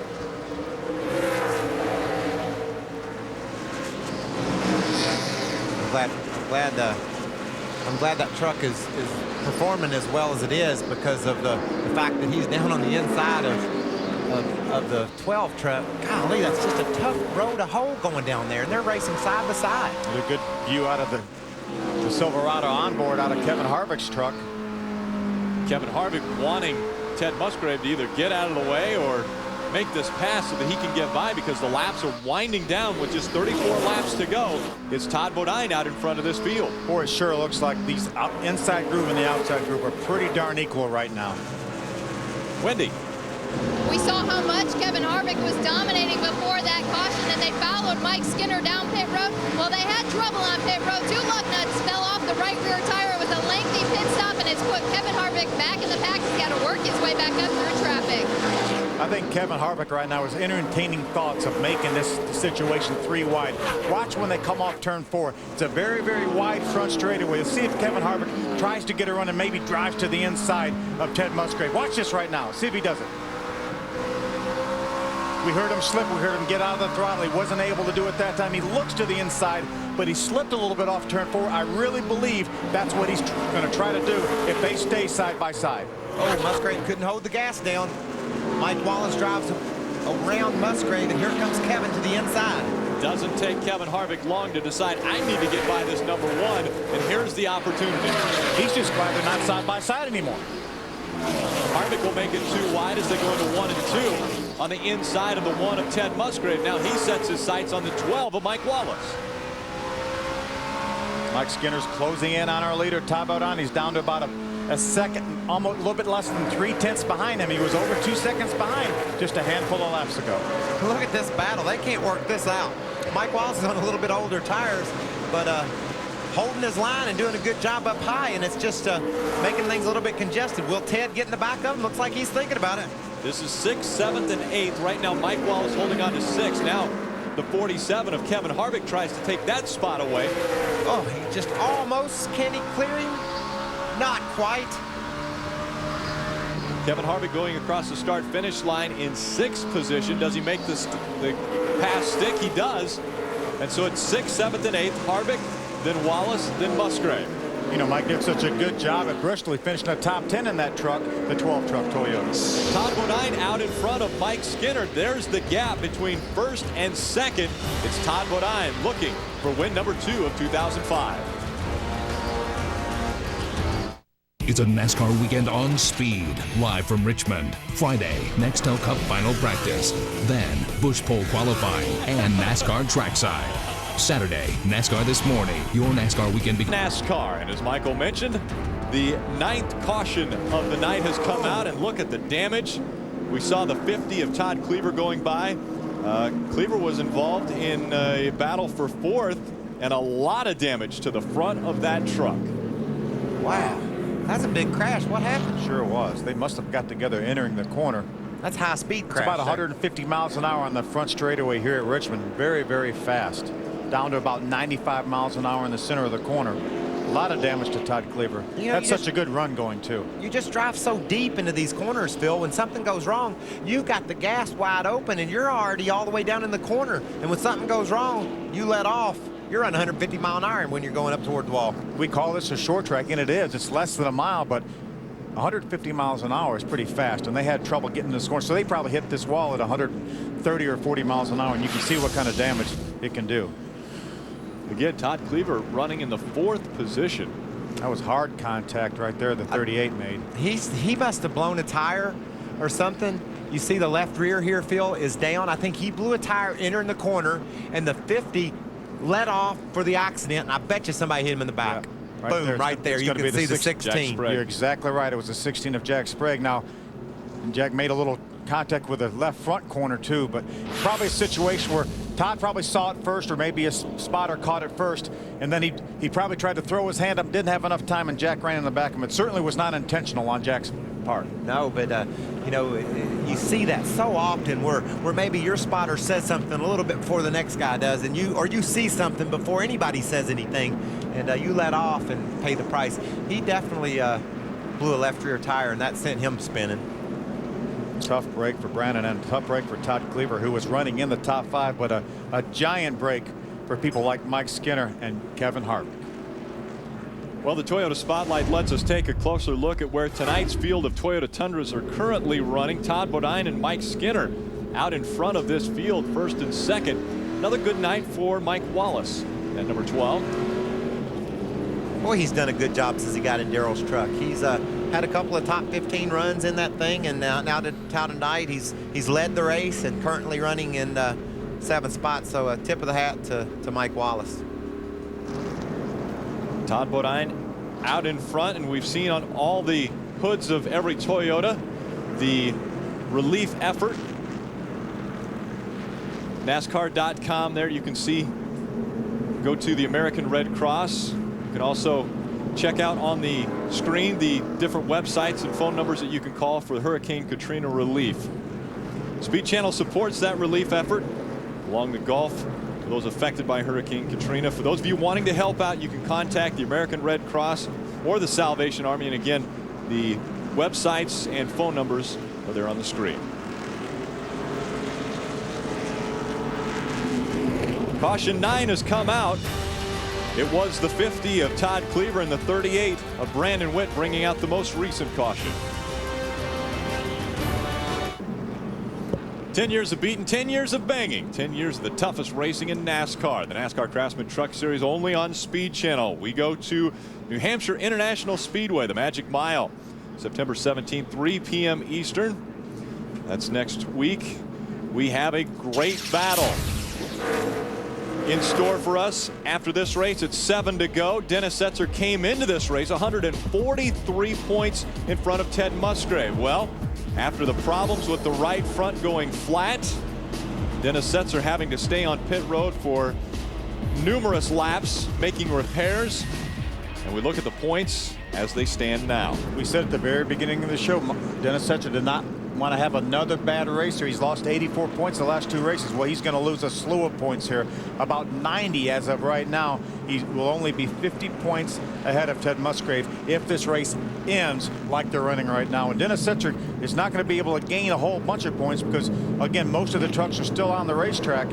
We only have 15 laps to go, so he can only pass maybe 1 truck if they fall out of the race. Bill, is that left front tire low? I'm telling you, Michael, it looks low. Look at the space between the yellow letters and the racetrack right there. Look at the space. Here's a shot of the right side. The right side tires appear to be okay, but it looks like the left front tire is definitely lower than the left rear tire. We know we run very, very low air pressure on these trucks, but it looks lower than the left rear tire, and they should have very similar air in them, don't you think? Well, and let's look at the parked truck here on the right. If we can get a view of him, he's actually on the left unless you're sitting where I am. And you can see his tire doesn't look down near as low as Todd's on the left front. And like you said, everybody will have the same neighborhood, but maybe it's just... It may be an optical illusion because it does look like maybe Steve Park's left front tire is the same situation. The distance between the yellow letters, the Goodyear letters, and the racetrack looks to be a little bit more on the rear than it does the front. Well, we're going to find out when they get to turn 1. Yeah, I called Todd on the radio and asked him, did it feel low? So if it's not, he's probably real happy with me right now. He's probably got something else to worry about right now. But that's Todd Bodine out in front of Mike Skinner. Skinner trying to make it 2 wins in a row, and it had been quite some time since Mike Skinner had found victory lane. And look at going down the back stretch. He tries to make it too wide. He wants to make hay while he can because he knows he's got that very, very fast 47 truck of Kevin Harvick just a couple trucks behind him. He wants to clear Todd Bodine right now and move out ahead. And Todd lets him go. That's a smart move. Todd's just trying to get the best finish he can get with the strategy he played. He led this race until there was only 12 laps to go. Great strategy.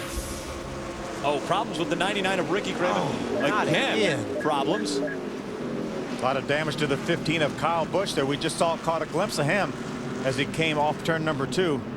What a horrible break for Ricky Craven. I cannot get over how bad of luck. There you see the 15 of Kyle Busch. I cannot believe how bad of luck Ricky Craven has had the last 10 races. Well, it's just amazing. You know, 10 races ago, he was in the top of the, top 10, 3rd or 4th in the points, and they were talking about him driving Mark Martin's car next year. Since that time, he's fallen on his face, not through his own fault, but just a lot of bad luck, and now he's not going to be back at Roush next year. That just tells you how quick fate can change. And we saw the 15 Kyle Busch, the most recent winner in the Cup Series, out of this race. Very, very big damage to the 15. Let's take a look at how this all happened. I think the 15 truck got in the wall. Well, the 15 truck was already in the wall. Then it looked like Bill Lester came along and ran into the back of the 99 Ricky Craven. Very, very similar situation to what we saw a few moments ago when Todd Cleaver got turned around. Here's Ricky. You see him back off. He got a little shot, it looked like, from Bill Lester. Made some contact with the outside wall. 15 blew it right in front. Did it look like, Phil? That's what it looked like. At least cut one down as he got down to turn number 1. There's Ricky. Super Chips Ford. He's going to make his way to pit road and see if they can beat that deck lid down. And so they need to get that spoiler where it can see the air. Right now, the deck lid is up covering the rear spoiler, so they need to get it beaten down so he can have enough rear spoiler. I think he may have stayed on the lead lap, so he can still salvage a decent finish if they can get that back deck lid down. They're not spending a lot of time on the deck lid as of yet, but the 15 blew a tire just in front of Ricky Craven. Let's take a look if that's exactly what it was. See Ricky right here. Yeah, he just went straight. When he got to the corner, his truck wouldn't turn. There you hear Ricky trying to nail the throttle to keep the truck going forward, but unfortunately he entered the corner so hard when he got that tap from the 22 of Bill Lester, he backed in the fence. Ray? Hey Phil, back in 1996, Mike Skinner won here at Richmond. On that day he led 109 laps and he started 2nd. Well, tonight he started 2nd, and that time by the flag stand he has now led 109 laps. Now his crew chief Jeff Hensley said to him, guys, we have really made a miracle out of the last couple of weeks of what we've done with this race team. Whether we win or lose tonight, you can all have your heads very proud. And Skinner said, Keep them heads ready, boys, because we're going to hang them high because we're going to victory lane. What a great feeling. What a great turnaround for Mike Skinner. You know, he saw just about everything he thought possible to keep a guy from winning the race happen, and now he's, let's not count a chicken jet, but he's looking pretty good. Well, there's confidence now. I mean, they know that they can do it. It was always a question mark until last week, and now out in front, they know they can win, and they're looking to win 2 in a row. He's got 8 laps to go, and he's got a couple trucks in between him and Kevin Harvick, but maybe not for long. Kevin Harvick on the inside of Terry Cook, trying to take third away. Kevin Harvick with pressure tires wants to get up there and battle Mike Skinner for this win. Oh, very tight as they go by the flag stand. Kevin Harvick takes away the 3rd position, and now he will try to get by Todd Bodine. Oh, and Terry Cook gets spun around. And he's going to come back in traffic or stops, Terry. Ted Musgrave made a little contact with Terry Cook. Come on. Just a slight bit of contact as they entered turn number 1, and unfortunately, it doesn't take a whole lot, especially as you make that wide arc in the turn number 1, and around Terry went. Nothing he's done. He just spun you out. I would go along with that observation. Just another horrible break for Terry Cook. We talk about bad luck that Mike Skinner had. Terry Cook has had some very, very similar. Here you see another look at it. Looked like Ted, he poked his nose into the inside, and Terry came down, and they made some contact. Ted was just barely up beside him, though. That happened off turn 4. Phil Harvick crowded Terry up into the wall. Got him out of the throttle. Got out of the throttle. Here comes Ted, and all of a sudden he spun out down in turn 1 for something that happened coming off turn 4. Yeah, Ted had a bit of a run going, so he tried to pull to the inside and did. Got just his nose up barely beside Terry. You see another look at it right here. Terry came down to make his normal line into the corner and made some contact. Almost saved it. Did a great job keeping it out of the outside wall. But he's going to lose all his track position. You could see right here, Phil, how much momentum he lost, because when they exited 4, he slowed down because Harvick had moved up. Here comes Ted, messes him up. 11th caution of the night. This ties the record that was set, well, 1 year ago at this racetrack. 11 cautions. We're inside of 10 laps to go, and so No threat from behind. Got a spin behind you. No yellow. No yellow. when we restart this, it will be single file. Look here, the 13 truck of Tracy Hines is in the top 5. We haven't even talked about him all evening, and here he is running 5th. A terrific run for Tracy Hines. Tracy Hines' best career finish, a 5th at Mansfield back in 2004.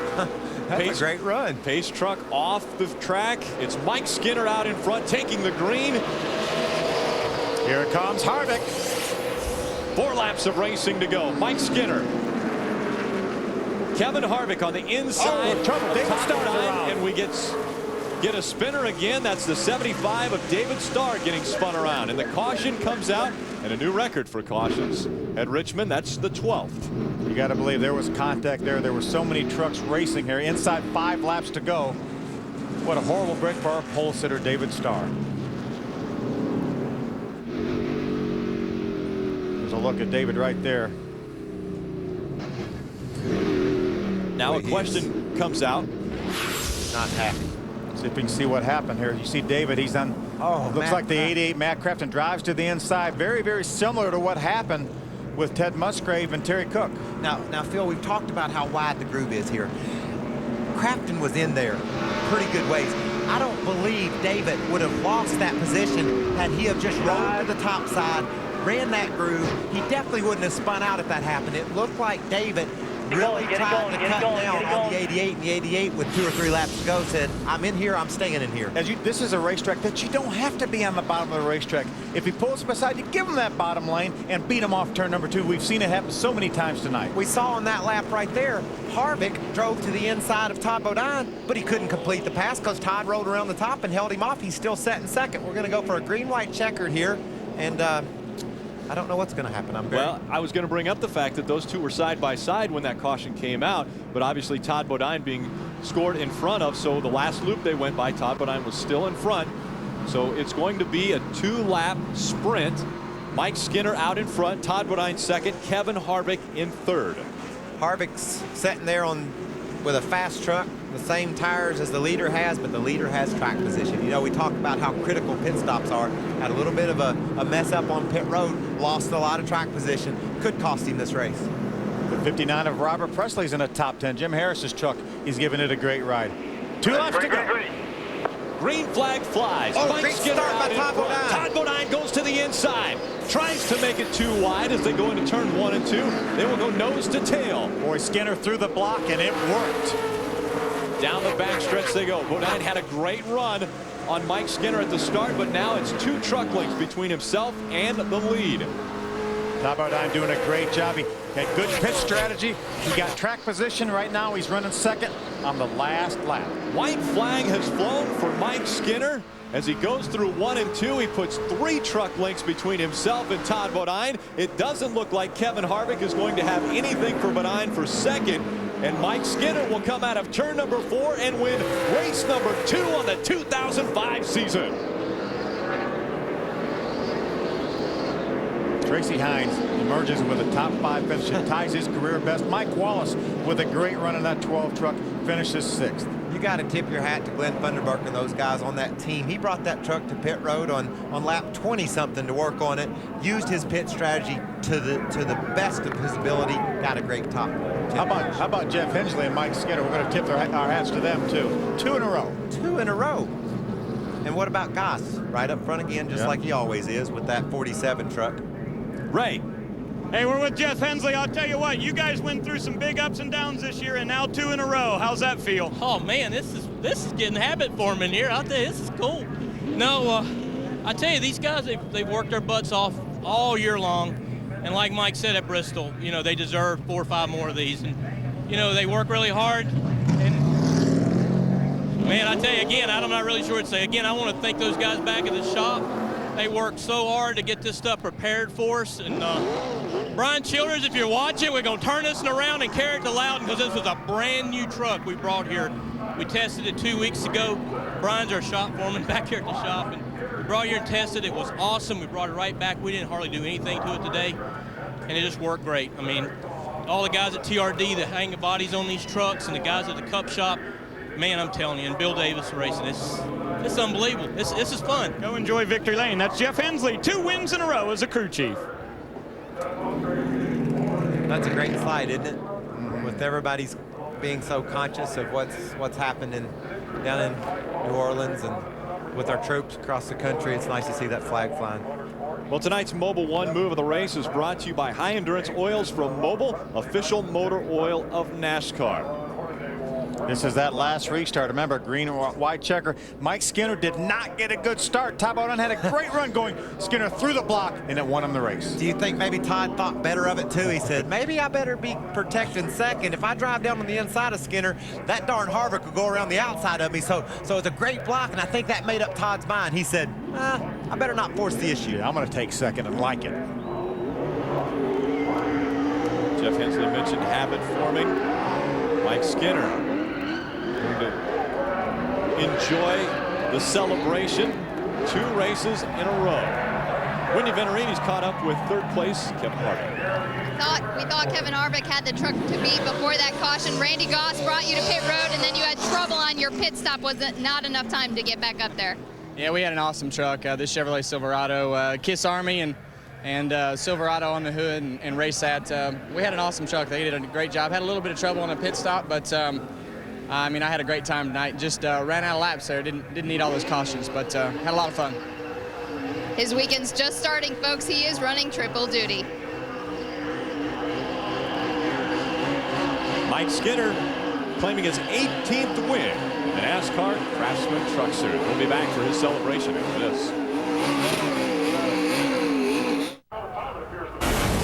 Speed Channel's coverage of the NASCAR Craftsman Truck Series post-race show is presented by Craftsman. Let's go down to Victory Lane. Ray Dunlap's with Mike Skinner again. Yeah, and Mike Skinner is about to come out after 2 wins in a row here, and he just did an outstanding burnout with a great big American flag hanging out there. These guys talked about their strategy at the early part of this race. Remember, they came into pit road on lap 59, and that was a call that he and Jeff Hensley both agreed on. that they would pit twice in this race.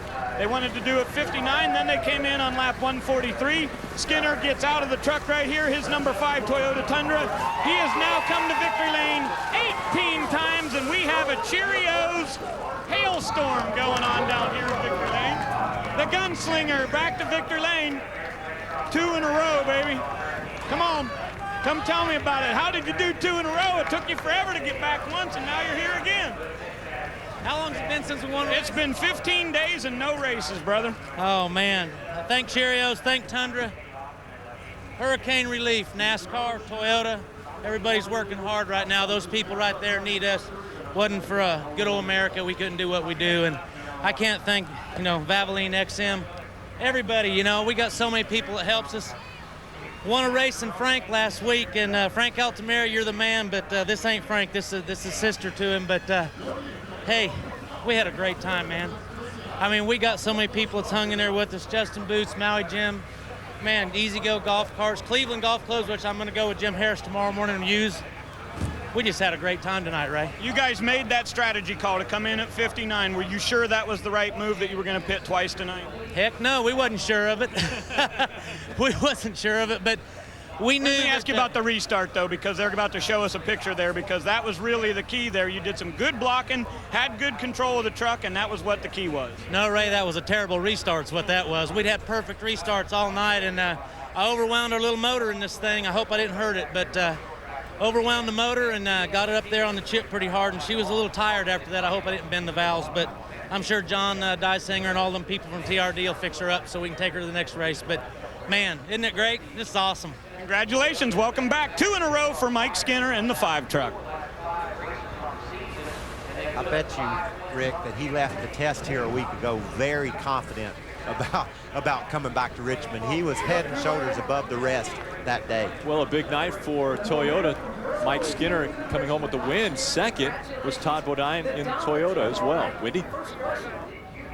2 weeks in a row for Todd Bodine coming home second after Bristol, and this weekend in Richmond. The Onion, as you guys call him in the booth. They were giving you a hard time about it again tonight, but what a great run. You hung in there after staying out for so many laps. A great call by Mike Hillman. Yeah, that was our only shot. We had to stay out. We took our tires, kind of made our bed, had to lay in it, but it was a great night for Toyota Tundra. 1-2. Mikey won again. He beat me at Bristol. He beat me again tonight, but it was a great night for Tundra. But we got to keep our eye on the ball a little bit here. We got to keep our thoughts and prayers with everybody in Louisiana and New Orleans. We had American Red Cross on the truck tonight, and we need your support, and hopefully everybody, I know this whole country's behind us, and we'll get through it. Got to thank Toyota and Tundra and Cytomax Sports Drink. Got me through another good night, and Valvoline, Maui Jim, Bosch. Got to say hi to Ashlyn, better be in bed. Happy birthday to Lenny at home. Michael made you nervous. It seemed like he talked to you on that caution break and said you might have a flat tire. Your team actually got on the wall, grabbed the guns. How nervous were you in the truck? I wasn't nervous. I knew Mikey was just up there goofing around. He's right, though. We run these left side tires so soft now, air pressure wise, and so much camber in the left front. They look flat, and I knew it wasn't flat. We were still good to go. A great run for Todd Bodine. He had actually never led a lap at Richmond in the Truck Series until tonight, guys. Let's take a look at the unofficial results. Again, Mike Skinner, 2 in a row for that Toyota Tundra. Terrific run for Tracy Hines. Again, another top 5 finish. Mike Wallace with a great run in the number 12 Toyota. And Matt Craftsman, another top 10. He gets so many top 10s. And Robert Presley with a top 10 run. Take a look here. Brendan Gaughan started 33rd in that Jasper Dodge and was able to make it all the way up to 11. Clay Rogers hung in there for a 12th place finish. A good run for Bill Lester. Got the free pass, got a top 15 out of it. Rudeman drops another couple of spots in the points after a mediocre day tonight. Tough break for David Starr. He got turned around right towards the end of the race here. Had a good top 10 run going. Ends up finishing 21st after the pole. Those of you looking for our points leader and haven't seen his name up to this point, take a look here. 34th for Dennis Setzer, 25 laps down.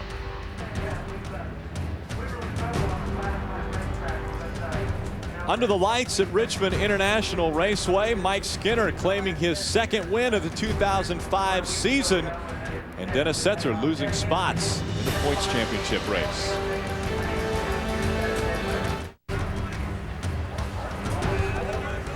After 18 races, of the NASCAR Craftsman Truck Series and the 18th race winner. We see Mike Skinner celebrating. We look at the 4 top 10 point standings. Dennis Setzer now only 49 points in front of Ted Musgrave. Yeah, he lost over 90 points of his lead to Ted Musgrave. 363 separate our top 10, and second place Ted Musgrave standing by with Wendy. A great night for Ted Musgrave as he comes home fourth, but we were just looking at that number as they said at 49. That's how far back you are now. Well, each and every day we try to be a little bit better, and the Mopar team was pretty good tonight. I think New Hampshire will be pretty good for us too, you know, but like I say, Dennis is just having a world of trouble right now. He's had flat tires at Bristol and here. So, you know, when things like that happen, the points championship gets tighter and tighter. And, you know, it's nice to see that happen on my point, you know, to say, okay, this guy ain't so far away and it's not exciting. But we'll just try to keep nibbling away at it. And 7 more races to go. Who knows? Sometimes you have to have a little bit of luck to be good, and you had it on your side tonight, and the pit strategy paid off for your team. Yeah, we had luck, don't get me wrong. The truck was pretty decent, but it wasn't a winning truck. But yet then again, like you say, you know, a 4th place finish is pretty decent, get some points, and, you know, move on to New Hampshire. The guys did good. All I can say is we just keep knocking these things down and just put our head down, keep working hard. Ted Musgrave comes home fourth, but our 5th place guy, Tracy Hines, his first top 10 of the season, folks. So Tracy was super excited with this finish. It's actually your first top 5 since last year at Mansfield. What a long night. Yeah, it was just grueling. We stayed with it. The ThorSport Racing, David Zaricki is our associate sponsor. I had American Red Cross on tonight. So, you know, hopefully there was a lot of TV time for 1-800-HELP now. Early in the day, we were 1-800-HELP us now because we were in trouble. We were 30-something on the board. 27th in the last practice, and we finally, you know, Craftsman's my teammate in Menard's truck, and they were pretty good all day, so we copied their setup for the first time all year. Made a huge difference, really helped us. The guys, every pit stop they tuned on it, made a big difference, and ran good for the last 100 laps. Now this has been your first top 10 of the season. The pressure, I'm sure, was starting to come on strong as we roll down to the end of the season. What kind of pressure have you been getting from ThorSport as you figure out your 2006 plans? Well, you know, silly season's coming. I still run all my USAC, Sprint, Midget, and Silver Crown stuff, and I just won a Midget race Saturday and a Silver Crown race Sunday, so I was kind of thinking, man, maybe it's not me. And just made me feel good, you know. And the team, we got together today. We worked really hard. We made a decision that regardless of the way the truck is, we're going to tune on it, and that's what we did. And as a team, we finished 5th. Sometimes it takes those other races, such as the USAC races, to boost a driver's confidence, and that's definitely happened with Tracy Hines. Well, in the world of NASCAR, everyone has said Richmond is the race that we're looking towards as far as who will make it into the chase for the championship. But in the truck series, it's become oh so close. As far as our points leader, Dennis Setzer losing a ton of points again tonight, Phil. Well, you know, 3 races ago, he was 227 points ahead. Now he's 49 points ahead. We've got 7 races to go. Ted Musgrave knows how to race for a championship. He's never won one, but he's been in the top 3 all 4 seasons in the truck series, and he desperately wants that first championship for Jimmy Smith. Well, Michael, we saw one of the most competitive fields tonight, and it really got in a position where it hurt Dennis Setzer a lot because there were so many great trucks out there. He did not have any chance to make up any ground. No, and you know, he just got dealt a blow that he couldn't overcome, lost a tremendous amount of his point lead. But you know, Phil, what I liked most about tonight's race is a guy like Tracy Hines gets a top 5 finish. He can walk off. You saw him walking off there smiling. He said, I can drive these trucks. I can win at this level. That is so important just to get a little bit of fresh air blown into your season. Especially against a field like tonight. Exactly. One that saw guys like Tony Stewart not even getting the Domino's Pizza starting lineup. Well, 7 races to go, and we stop at Loudon next week. Phil, what do you think is going to take place as far as our point situation at Loudon? Well, I know Ted Musgrave had a test at Loudon, and they tested here. They said this test went really well. They said that Loudon test was killer. They really feel like they're going to go up there and win that race. And you know, Mike Skinner's won 3 races in a row before. He's won 2 races in a row 3 times before in his career. One time he won 3 in a row. So look for him to be strong at Loudon. You heard him say they're going to take the same truck. Why wouldn't you? 7 races to go, and in the past, Mike Skinner has done very well. He's won back-to-back races. He moved from 7th in the point standings to 4th tonight. So Mike Skinner, really the hot truck in the Craftsman Truck Series right now.